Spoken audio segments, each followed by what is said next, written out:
Hi everyone, I'm Daniel Miaris, and this is my second installment of what I've been calling Art Ideas.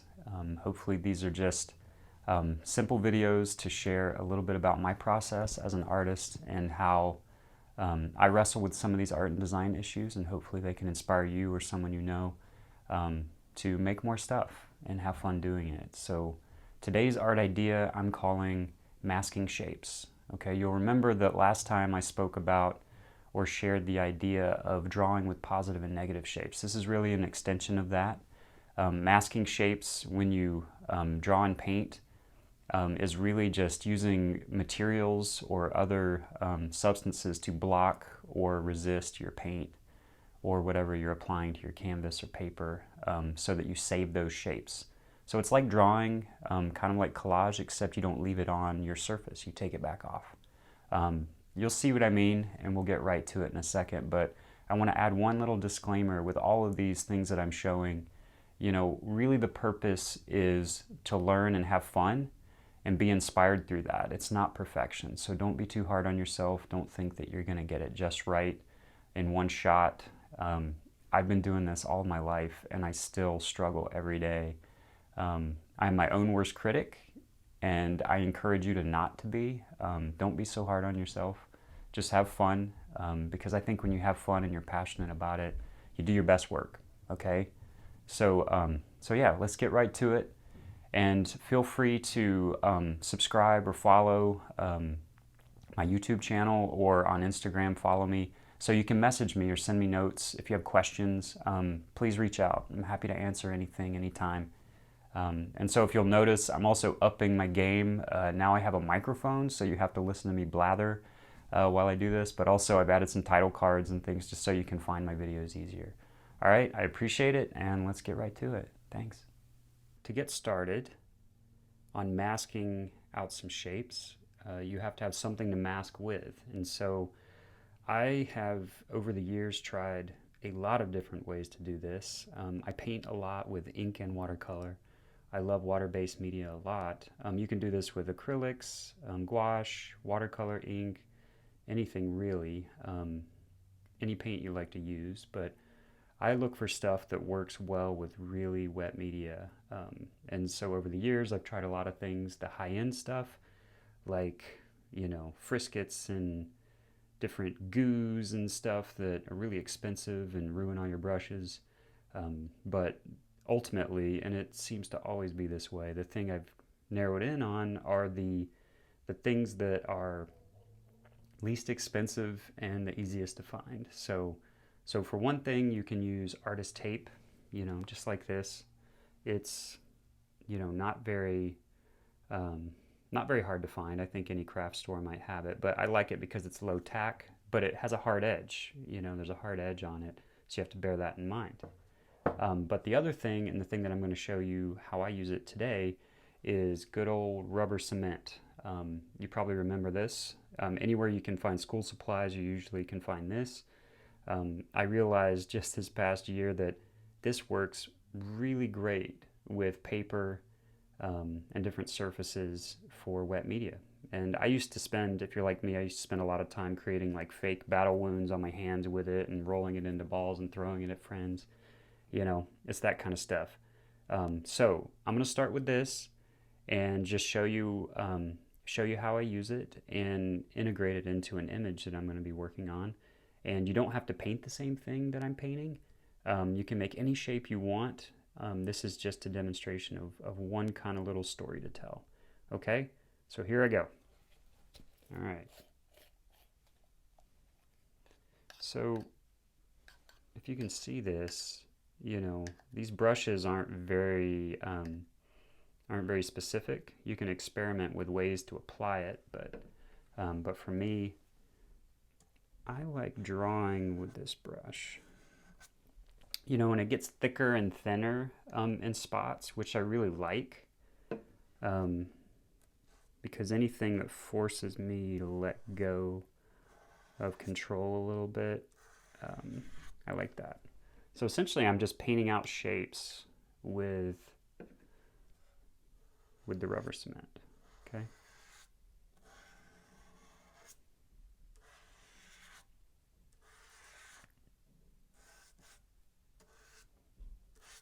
making marks.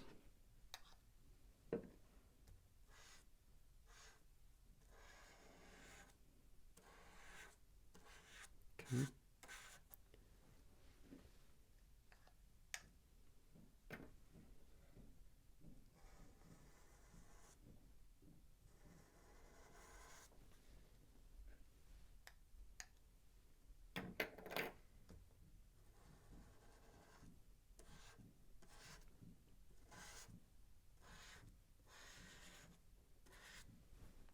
You know, and sometimes I'm not even sure if I made a mark on the paper. You kind of have to turn your paper a little bit and look in the light and see, but that's okay.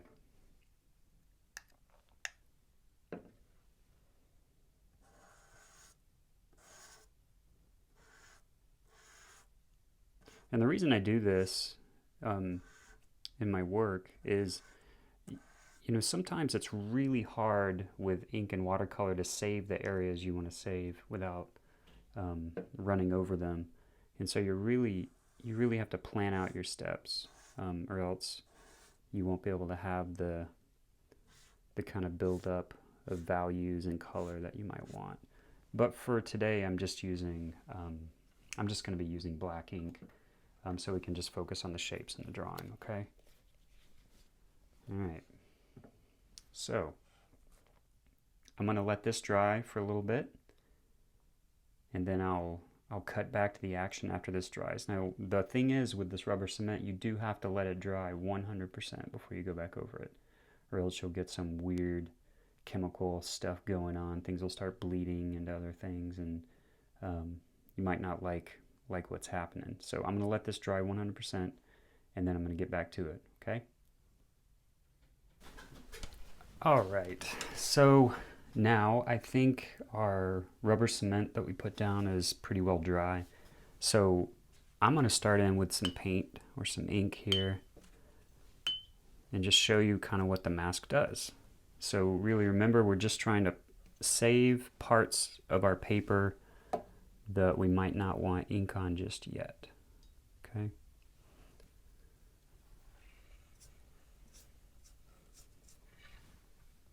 So I'm going to spread some water around.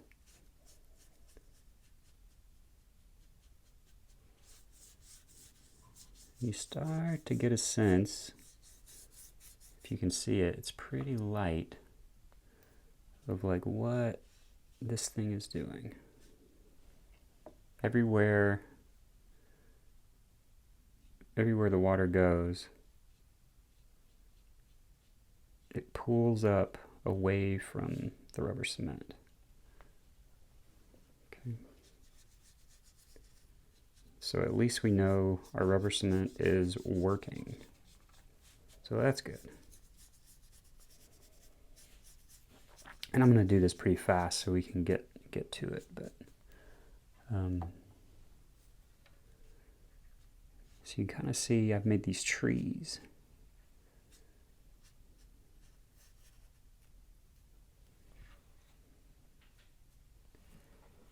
And now while this is still wet, I'm actually gonna start making other tree shapes in the background here.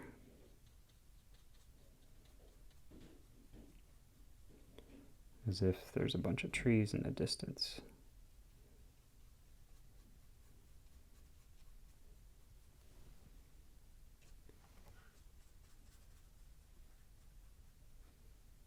And that's the thing I love about wet media, is the drying times and the water do a lot of work for you, and a lot of unexpected things happen. You know, I didn't expect that things would pool exactly this way on that edge, or that I would get some of these effects, how that crawled up the paper there and is curving around.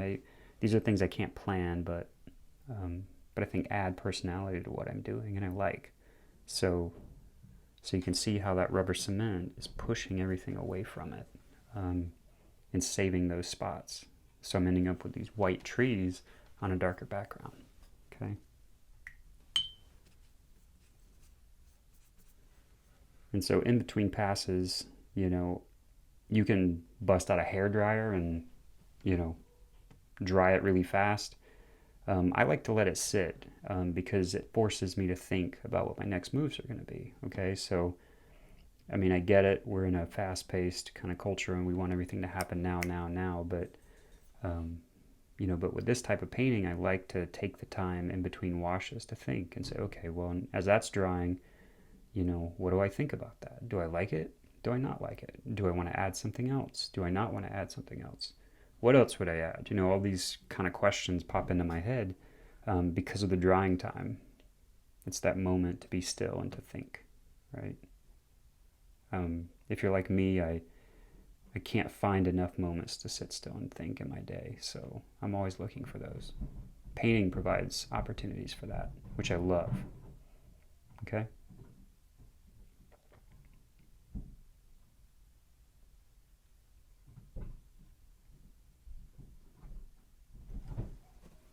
All right, so I'm going to actually let this dry again 100%. Okay, so I'm going to do one more cut away and let this dry, and then I'll show you how we remove the mask, and then I'm going to add more to it. Okay? All right, I think our painting is dry enough to proceed. So what we have is the masked out shapes, that first wash of ink, and you can kind of see these tree shapes kind of taking form there. So now that that's all down, I want to take that rubber cement off the paper. So the way you do that is just like, you remember when I said it was kind of like the thing I used to roll into little balls? You just do that. Rub your finger across it. You can kind of see how that rubber cement just comes right off. That's why it's important to have your painting be dry, because otherwise you're gonna rub it all around. So you just take it all off.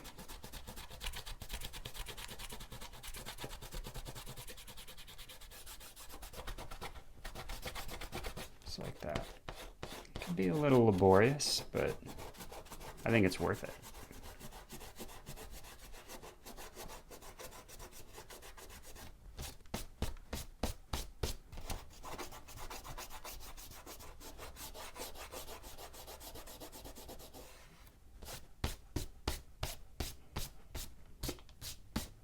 Because then you get back to normal paper fibers, which you can paint back over, which is cool. So it doesn't have to stay white all the way through the end. But it can if you want it to. And this is maybe just me, but I was overjoyed to find out that rubber cement was my solution. So there. All right, now I have some masked out shapes, and I'm going to get back into painting. Except this time, I'm going to change my brush up a little bit, start doing a little more detail work here. All right. And so I might even paint over top of some of these things, where I just saved that shape, but I'm going to draw, with my brush, I'm going to draw lines on the tree.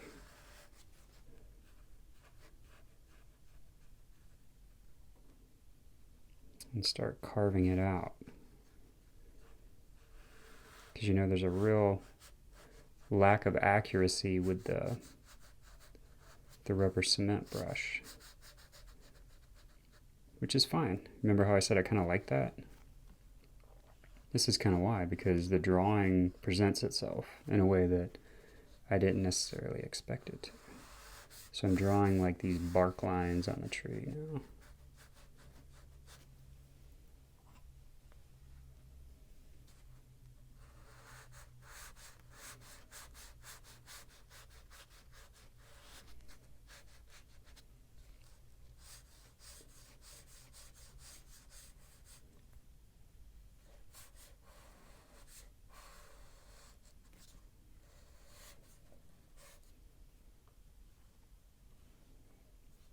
And see, by masking it out, it allows me to really play with light and dark in a way that it's sometimes hard to if you're just trying to save it all as you go.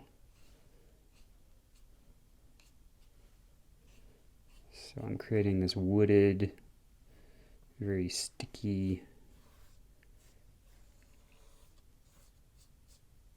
tree covered area. All right. And I'm going to add in some other foliage too. But see, I can paint right over top of the shapes I saved. Some darker trees, which I think is cool. It creates this depth that you wouldn't normally be able to create. So I'm just building the branches, and I'm doing it pretty fast, but I think the energy is fun, right? Do a little more over here.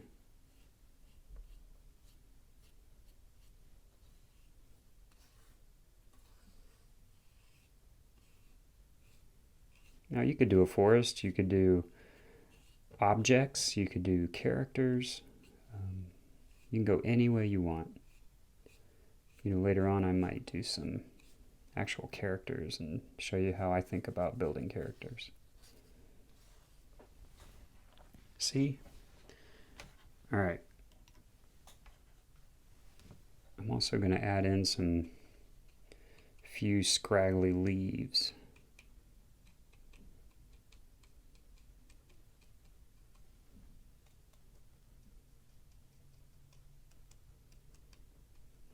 A lot of the things I paint end up being pretty contemplative. I wish I could say that I knew why. I think it's just my personality, which is fine. Okay. So I'm adding in the leaves. And I want to add in a little bit of a sign of life. So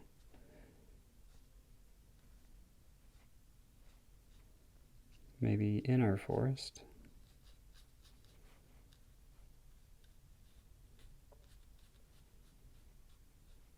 we've got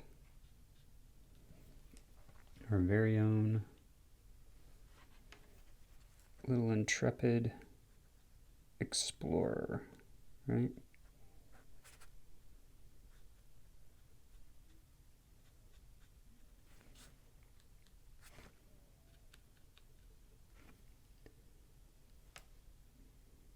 And every good adventurer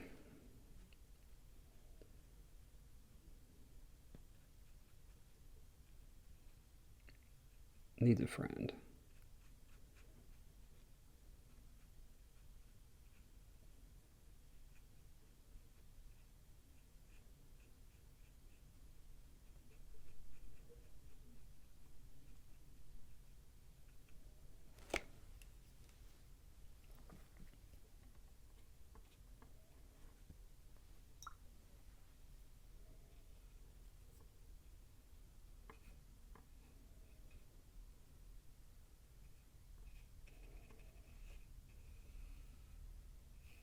Maybe the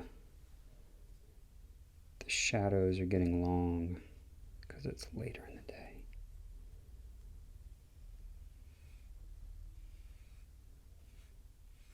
Right? These long, stretchy shadow fingers from the trees kind of coming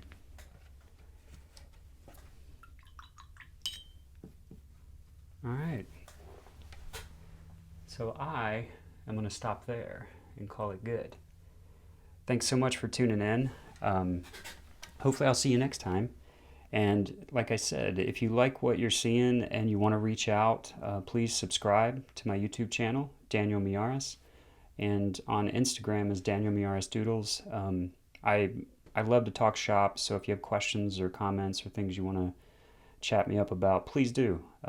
That's one of the great parts about this opportunity. So thanks so much. See you next time.